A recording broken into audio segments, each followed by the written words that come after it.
This is my everyday camera tech travel bag. This is made by National Geographic and it's called the Africa Camera Sling CSC. I basically use this bag in this setup for everything but commercial work because for the commercial work, I'm using red cameras, bigger cinema cameras, and a lot of other lights. And you can't fit a production size camera with everything else you need in this bag. So this bag is really geared for minimalists who want to do a lot of traveling but still shoot a lot of high quality content. So this camera sling is made for mirrorless cameras and I'm using the Sony FX3 inside this, spoiler alert. However, this is made for mirrorless cameras. It holds a lot of different, it has a lot of storage and it holds all of your personal items. It's very well padded. There's a top handle for more support. It has a shoulder strap and some quick access pockets that you can see up here. The National Geographic camera sling bag is made out of cotton, canvas, and all natural genuine leather. Now it also has the addition to add a small tripod on the side or a water bottle, or you can even clip some things on the side here. So let's take a deeper look at what I pack inside of my everyday minimalist tech camera travel bag. So we'll start on the outside and work our way in. First thing is inside the top pocket here, I keep a tiny little bottle of eucalyptus. This is oil that you can roll on, and this is really good for sinuses. Now, I lost my smell about a year and a half ago, so I've been trying to train my smell to come back, and I've been using eucalyptus to do that. If you have a stuffy nose, which is something that you get when you travel a lot, this does come in handy to help bring back your smell. So that's just a little travel hack. I have eucalyptus oil that I carry with me. The next thing I carry with me is this tiny little pocket knife that I just keep clipped on. Either way, it's good to have a tiny little knife in your bag with you. So carry that with me as well. It is stainless steel. And then I also have some business cards because you never know who you're going to run into. So it's always good to have some business cards. And the final thing inside of this pocket is a cloth for my lenses. This is what I use to clean my lenses before every shoot. And that's everything inside of this pocket. This is pretty deep. So that's pocket number one. This is the quick access pocket. The second thing that I carry in the quick access pocket is my custom made battery SD case. And this is something that I'm actually the only one in the world that has this because I custom designed it for the Sony FX3 and the Canon R6. So this does hold two Sony or Canon batteries very well, snug in there. And then you have two SD cards inside of these pockets, just in case you need extra storage.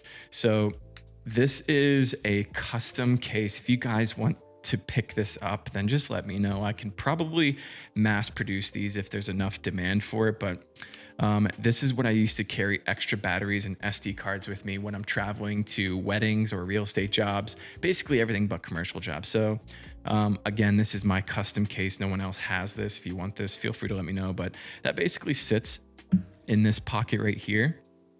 And you can also take your phone and put it inside of that pocket as well too, in case you don't carry something like this. You can keep your phone safe inside that pocket. The sides come with tripod straps. Now I don't use these because I don't carry a tripod with me when I travel, but a lot of the stuff I shoot is handheld when I'm using this setup. I do keep a carabiner on the side here in case I need to take my keys and put them here, or anything else I just need to strap on there.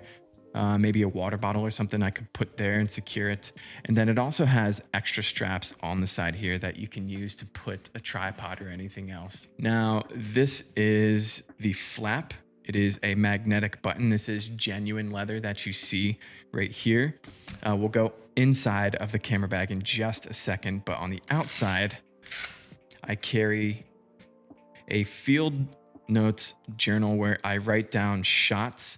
This is really for developing a shot list or any ideas I have that I don't want to pull my phone out for. I try not to use my phone to take notes. I try to write them down because when you write things down physically, you can remember them longer. And it's always a healthier habit to use something physical instead of digital, just for the sake of your memory, for the sake of your health. And I typically carry a pen with me as well too, but that just stays inside of my pocket because I carry a pen in my pocket. It's always good to have a pen on you. And I don't always carry this with me everywhere I go. Just when I'm traveling, it'll sit either back at the Airbnb or with me or something. So anyway, we have the field notes that I use to take notes. And then we're going to close this and flip it around for a second. So it has a long strap that is made out of 100% canvas. It is remarkably durable. Like, this is solid material that you don't have to worry about cutting your neck. That's the biggest problem with slings, is that it cuts your neck because they skimp out on the straps when they make them. So this is a really solid, authentic canvas strap. Now, there is a back pocket here, as you can see, and this is kind of what I call like my secret hidden pocket. This is where I keep my valuable stuff. So it is a tight squeeze. So here we go. So in here, I carry a custom made, this is made by Royce with my initials, Cody Scott Maluski.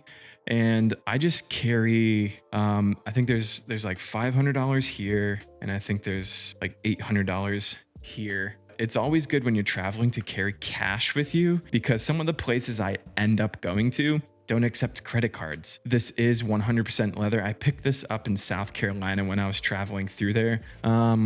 Next, I have another stack of cash. This is about $2,000. So at all times, I typically carry like $3-ish grand with me or so. And there's just another stack of cash that I keep with me when I travel. So there's that. Another thing I carry in the back here, the last thing, it says love on it. I had Apple send that to me with love on it. This is an air tag. If this bag gets stolen, I can track where the bag goes, and it sits at the very bottom. So it'll probably be very difficult for someone to detect that it's in there, and I could probably find the bag before things go crazy missing. Either way, I don't really care.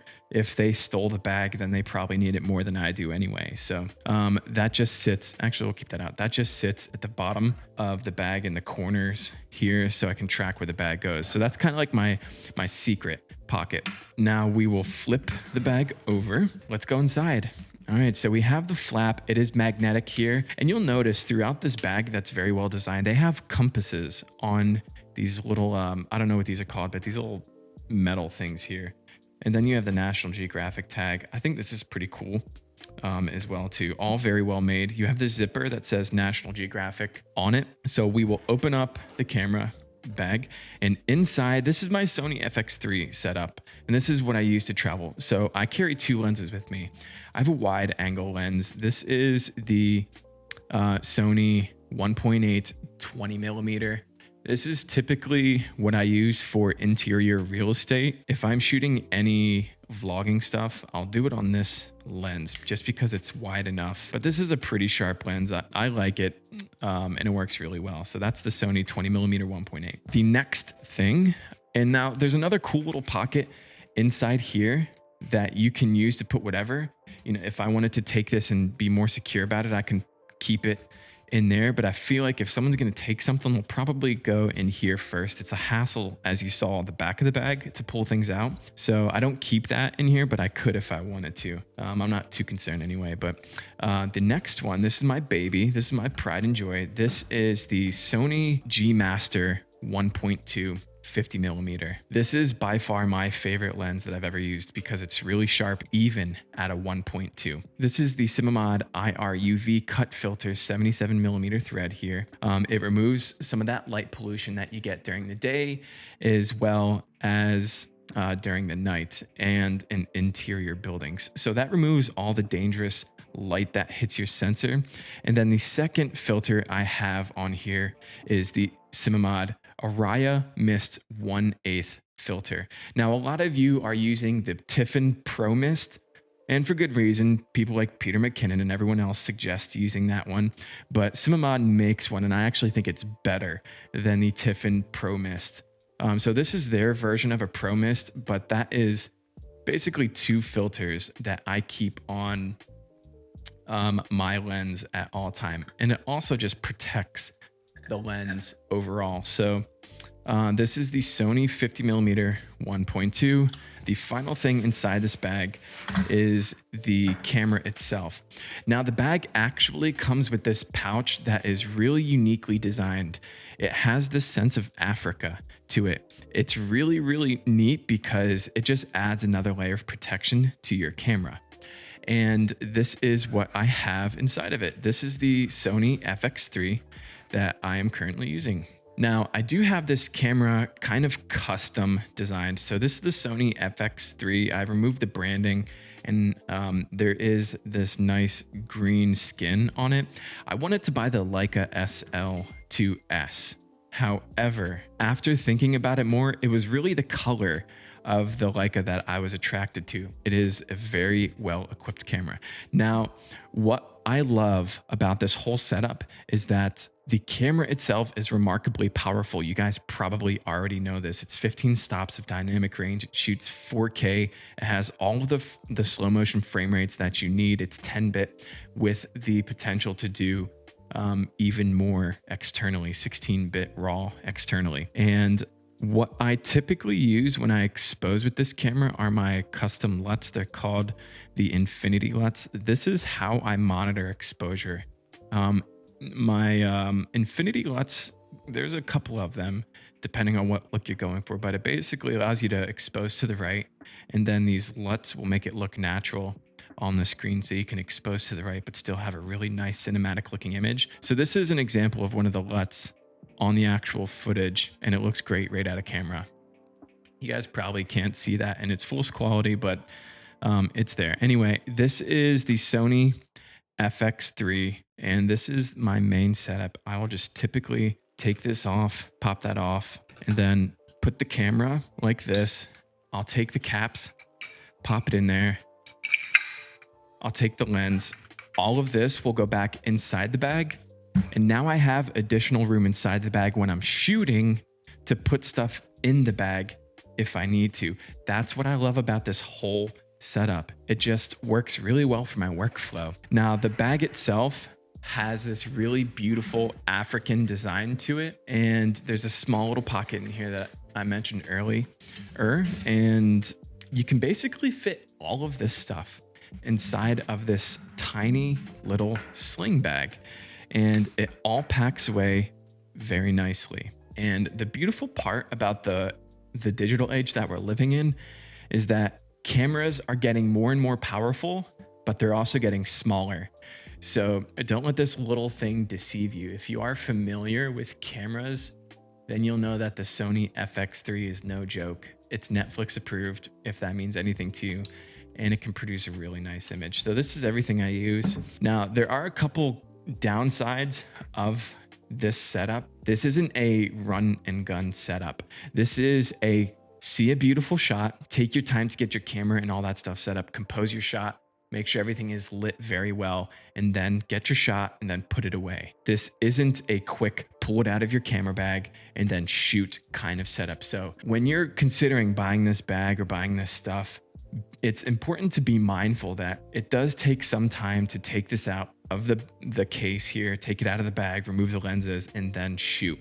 A couple minutes to set up and then shoot. So if you're looking to if you're worried about missing the shot, this might not be the best option for you.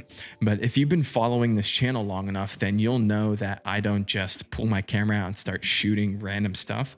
If the image doesn't look good, I don't shoot something, because for me, there's no point of pulling out a camera and shooting something if it doesn't look good, because then I have to edit footage and color grade it to make it look good, and that's just a waste of my time. So basically, I'm very reserved with how I shoot, but this setup works really well for me. So during a wedding, I'll carry all of this. During real estate, I'll carry all this because it's all very lightweight on my shoulders and my back, and that's something that you'll hear creators complain about a lot, is that their lower back is damaged from carrying a gigantic camera bag on your back. Now, one thing you'll notice is that there is no camera charger in any of this, nothing to charge my batteries. I have a battery in here and then 2 batteries in here. And the style that I shoot, I can get away with shooting like this for probably an entire week without running out of a battery. Actually, I went 2 weeks before without charging these batteries and shooting everything I needed to create a film. 2 full weeks of shooting without bringing a charger and still having enough battery. And that's because I pick and choose what I shoot. If it doesn't look good, I don't shoot it. So this and these 2 batteries here are the perfect amount of energy that I need to get everything I need for about 2 weeks of shooting. Anyway, so that's the setup that I got going on. We'll pack this away so you can see how it packs away. The camera just sits inside there, and inside here, there are 2 SD cards that I use. That works really well. So that gets zipped up. So that's the camera.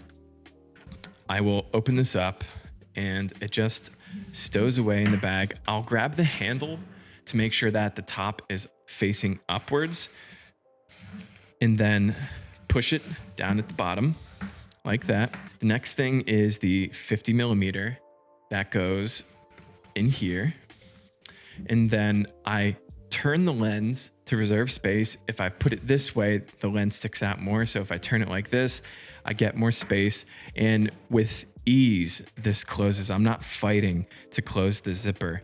Like there's plenty of space up top here and plenty of space here to get everything I need. You don't have to worry about the lenses banging around inside because this is such a slim profile.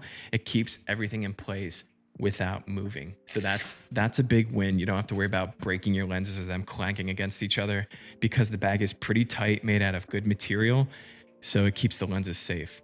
My field notes will sit right inside there. And then we close the bag. We'll flip it over. We have the pouches here.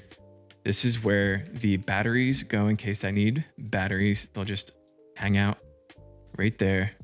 Batteries. And then we have the knife right inside here, but I first put my business cards in. It's all about how you pack the bag. And then once that is tucked in, I'll take my eucalyptus, which I can use some of right now, actually. It's good for the senses. That's how I got that set up. Safety pocket is what we'll call it. We'll take the air tag, pop it in there, and I use my fingernails to kind of just slide it down in there as much as possible and just pinch it. There we go. Until it sits at the very bottom right corner right here. We'll take the cash in there as well too. We'll probably push that down. This is my everyday camera tech travel bag that carries my camera, my cash, my tools, and everything else I need to create films. It's made by National Geographic. Now, everything we talked about in this video will be linked in the description, except for my custom leather camera battery case, because I'm the only one with it.